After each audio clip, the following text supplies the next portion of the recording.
Crypto space को आगे ले जाने में, और जिसमें सबसे ज़्यादा डेवलपमेंट हो रही है, या फिर जिसको लेके डेवलपर्स भी काफ़ी यहाँ पर बुलिश हैं। तो हम यहाँ पर किन पॉइंट ऑफ व्यू को ध्यान में रखते हुए उन प्रोजेक्ट्स को देखेंगे। सो टेक्नोलॉजी पर्सपेक्टिव से देखेंगे कि कौन कौन सी ऐसी प्रोजेक्ट्स हैं जो कि टेक्नोलॉजी ड्रिवन है। ट्रेंड को देखेंगे, क्या ट्रेंड चल रहा है, डेवलपमेंट किस में सबसे ज़्यादा हो रही है, यूज़र्स किसके पास सबसे ज़्यादा हैं, और एक्चुअल यूज़ केस उनका है या नहीं है, क्या वो जस्ट एक हाइप हैं और रियलिटी में उनका कोई यूज़ केस नहीं है। तो ये सब बातें हम ध्यान में रखेंगे और ये चेक मार्क्स देखेंगे कि वो फुलफिल करते हैं नहीं करते हैं।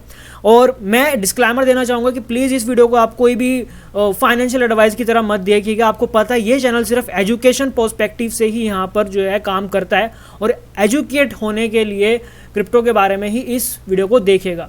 तो आइए शुरू करते हैं वीडियो को। सो यार थोड़ा सा ओवरव्यू लेते हैं कि एक्चुअली में जो क्रिप्टो है इस टाइम इसमें नया इनोवेट क्या हो रहा है। तो देखिए हमारे पास बिटकॉइन आया, उसके बाद फिर इथीरियम आया, एंड इथीरियम पे लोगों ने सोचा कि यार क्यों ना एक नया इस इथीरियम को यूज़ करके एक नया वेब 3 यानी कि नेक्स्ट वर्जन इंटरनेट का बनाते हैं।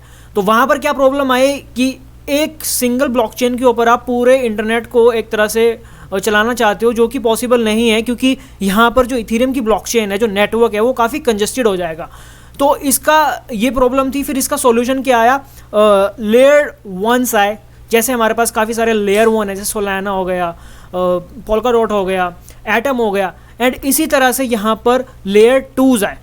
अभी भी क्या है कि जो यूज़र्स हैं वो इथीरियम के ऊपर सबसे ज़्यादा यहाँ पर ट्रस्ट करते हैं, क्योंकि इथीरियम एक तो सिक्योर है, सबसे ज़्यादा डिसेंट्रलाइज्ड है और सबसे ज़्यादा पुराना भी है। तो लोगों ने सोचा कि क्यों ना एक अल्टरनेट ब्लॉकचेन लाने के बजाय ऐसा करते हैं कि हम इथीरियम को ही स्केल कर देते हैं।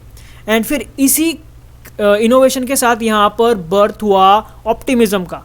तो ऑप्टिमिज्म क्या है, एक लेयर 2 स्केलिंग सॉल्यूशन है इथीरियम का, जो कि यहाँ पर बिना इथीरियम मतलब इथीरियम की सिक्योरिटी प्रोवाइड करते हुए यहाँ पर स्केल कर देता है इथीरियम को with the help of layer 2s and new technology called rollups.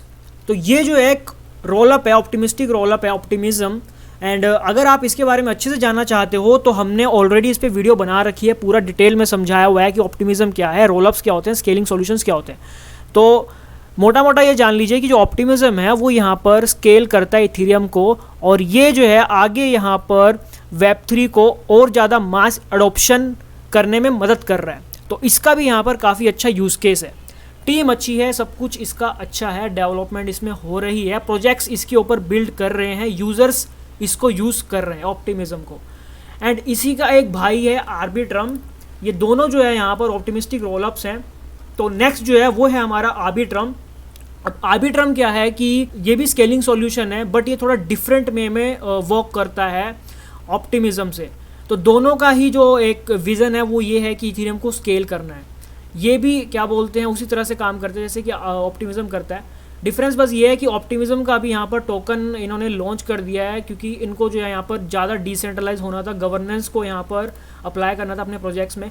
और ये जो है यहाँ पर ये ऑप्टिमिज्म का ओवरव्यू दिया है, मार्केट कैप कितनी है, वॉल्यूम कितनी आ रही है, सर्कुलेटिंग सप्लाई कितनी है, और यहाँ पर पूरा डाटा दिया हुआ है ऑप्टिमिज्म का। आर्बिट्रम का अभी तक कोई यहाँ पर टोकन लॉन्च नहीं हुआ है, इन्होंने भी नहीं किया है, ये बिना टोकन के ये भी काम कर रहे हैं। दोनों मेन नेट पे हैं, दोनों का यहाँ पर मेन नेट आ चुका है। इसके बाद बात करते हैं DYDX की। अब DYDX का यहाँ पर यूज़ केस क्यों बढ़ रहा है, क्योंकि जैसे कि आपको पीछे से पता था कि सेंट्रलाइज्ड एक्सचेंजेस को लेके काफ़ी प्रॉब्लम हुई थी यहाँ पर, और उसी वजह से यहाँ पर मुझे क्या लगता है कि नेक्स्ट उसमें डिसेंट्रलाइज्ड एक्सचेंजेस का बोलबाला होने वाला है। डिसेंट्रलाइज्ड एक्सचेंजेस को यहाँ पर ज़्यादा यूज़ करने लगेंगे लोग, और करना भी चाहिए, क्योंकि यही जो है असली क्रिप्टो है, डिसेंट्रलाइज्ड करना सब कुछ। तो DYDX एक ऐसा प्लेटफॉर्म है जो कि यहाँ पर ट्रेडिंग पर्सपेक्टिव से डिसेंट्रलाइज्ड वॉलेट को यूज़ करके यहाँ पर ट्रेड करना हो तो उसमें ये जो है काम आता है। इसका भी जो है यूज़ केस काफ़ी अच्छा है, टीम अच्छी है, प्रोजेक्ट अच्छा है, और मैंने खुद ने इसको यूज़ किया है। इनका जो यूज़र इंटरफेस है ना तो भाई वो लगता नहीं है कि किसी डिसेंट्रलाइज्ड का यूज़र फेस है प्रोजेक्ट का, काफ़ी बढ़िया इन्होंने बिल्ड कर रखा है DYDX। इसके बाद जो है हमारे पास आता है लेंस प्रोटोकॉल। तो अब ये क्या है भाई, ये यहाँ पर ला रहा है सोशल मीडिया को यहाँ पर नेक्स्ट स्टेप की ओर ले जा रहे हैं सोशल मीडिया को, क्योंकि जो हमारे वेब 2 के सोशल मीडिया हैं वो थोड़े सेंट्रलाइज्ड हैं। तो लेंस प्रोटोकॉल यहाँ पर क्या कर रहा है कि वो सोशल मीडिया को भी डिसेंट्रलाइज्ड करने की कोशिश कर रहा है। एंड ये देखो, Lens Protocol is a composable and decentralised social graph. तो इस लेंस प्रोटोकॉल को यूज़ करके यूज़र्स क्या कर सकते हैं कि डिसेंट्रलाइज्ड ऐप्स बना सकते हैं इस प्रोटोकॉल के ऊपर। तो इनकी जो है ऐप्स भी आप यहाँ पर देख सकते हो, काफ़ी सारी इनकी ऐप्स है। एक्सप्लोर द लेंस वर्स अगर हम यहाँ पर जाएं, सो यार जो अब इस पे ऐप्स बन रही है ना, वो आप यहाँ पर देख सकते हो। Butterfly, Dumpling TV, decentralised streaming platform है, you own your data, Lenster है, composable decentralised and permissionless social media web app, Lens Tube है, और decentralised video sharing social media. तो यहाँ पर सारे जो ऐप्स हैं ये सोशल मीडिया के हैं, बट इन अ डिसेंट्रलाइज्ड वे। तो ये भी जो है यहाँ पर वेब 3 को प्रमोट और मास एडॉप्शन की तरफ ले जाने में मदद कर रहा है, इसलिए ये भी मेरे को काफ़ी सही प्रोजेक्ट लगता है। और इसके बाद जो आता है हमारे पास आते हैं स्टार्कनेट। अब स्टार्कनेट क्या है? तो स्टार्कनेट भी वही काम करता है जो ऑप्टिमिज्म करता है, यानी कि ये भी जो है स्केल करता है इथेरियम को, but in a different manner. कैसे?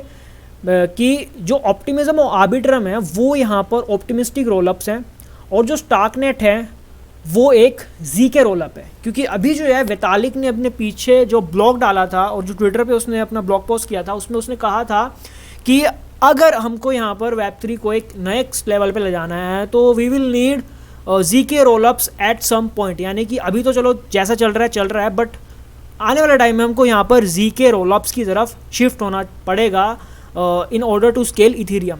तो ज़ीरो नॉलेज प्रूफ का यूज़ करते हुए यहाँ पर स्टार्कवेयर की तरफ से स्टार्कनेट लॉन्च हुआ है, जो कि मेन नेट में है, एंड ये भी इथेरियम को स्केल कर रहे हैं। अच्छा यूज़ केस है, और क्या बोलते हैं, डेवलपमेंट भी सही हो रही है। इसके बाद जीके सिंक, ये भी एक जीके रोलअप है, मेन नेट में है। इनका भी वही है कि हमने इथेरियम को स्केल करना है with the help of zero knowledge proofs. और ये दोनों के टोकन नहीं हैं, they are working without token. Governance के लिए शायद फ्यूचर में इनके टोकन आ जाएं, हु नोज़। इसके बाद हमारे पास आता है द ग्राफ। एंड भाई ये एक ऐसा प्रोजेक्ट है जिसके बिना कोई भी इवन इथेरियम काम ही नहीं करेगा, क्योंकि ये इंडेक्सिंग करता है, ये डेटा प्रोवाइड करता है। मतलब जो सारा डेटा आप देखते हो ना, चाहे वो यूनिस्वैप पे हो, डिसेंट्रलैंड पे हो, वो आवे पे हो, जितना भी आपको डेटा दिख रहा होता है ना, वो फैच कैसे किया जाता है? With the help of the graph. तो द ग्राफ आप ऐसे समझ सकते हो कि वेब 2 का जैसे गूगल है ना, गूगल से सारी इन्फॉर्मेशन निकाल के लाते हैं, वेबसाइट वगैरह जो भी है, इसी तरह वेब 3 में, क्रिप्टो में जो इन्फॉर्मेशन फैच की जाती है, प्रोवाइड की जाती है एक दूसरे को, वो द ग्राफ के थ्रू होता है। सो गाइस, ये थे कुछ प्रोजेक्ट्स जो कि यहाँ पर वेब 3 को एक्चुअली में प्रमोट कर रहे हैं और वेब 3 को जो है यहाँ पर एक नेक्स्ट लेवल तक ले जाने में मदद कर रहे हैं। एंड एट लास्ट मैं फिर से बोलूँगा, ये हमने यहाँ पर डेवलपमेंट पर्सपेक्टिव से और यूज़ केस पर्सपेक्टिव से और एट लास्ट मैं फिर से ये बोलूँगा कि हमने यहाँ पर डेवलपमेंट पर्सपेक्टिव से, यूज़ केस पर्सपेक्टिव से और टेक्नोलॉजी पर्सपेक्टिव से ही बात की है प्रोजेक्ट्स की। एंड अगर आपको ये वीडियो अच्छी लगी हो और आपको समझ आया हो इन प्रोजेक्ट्स के बारे में, तो प्लीज़ वीडियो को लाइक एंड सब्सक्राइब करना मत भूलिएगा। हम आपको मिलेंगे अगली वीडियो में, तब तक के लिए बाय बाय।